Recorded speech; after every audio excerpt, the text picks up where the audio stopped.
Després d'un inici de partit poc vistós per part de tots dos equips, el Badalona va anar entrant mica en mica en el joc. Joaquim i Manolo Bueno van disposar de les millors opcions pels de Manolo Márquez a la primera part. L'Ontinyent va oferir algunes ràfegues de bon joc, però va inquietar molt poc la porteria de Marcos i al descans el marcador reflectia el 0-0 inicial. A la represa i després de 5 minuts d'incertesa, el Badalona va començar a ser amo i senyor de la situació. I al minut 17 va arribar el gol en aquesta acció.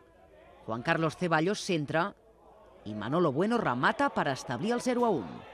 Muy contento por el resultado porque la verdad que llevamos una dinámica ahora de 2 partidos fuera ganando y bueno, contento por el resultado, sobre todo por los 3 puntos y por el gol también, claro. Manolo Bueno ha fet un partidàs, ha fet un gran partit, no només pel gol, que és del que viuen, diguéssim, els davanters, sinó que jo diria que ha sigut l'home que ha marcat la diferència en el partit d'avui. Penso que ha fet un partit molt complet.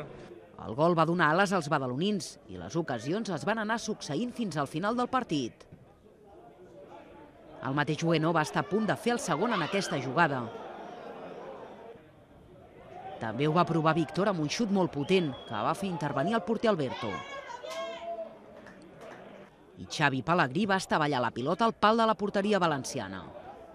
Va mancar l'encert final i el segon gol no va arribar, però la defensa del Badalona va estar molt ferma i no es va deixar inquietar en cap moment.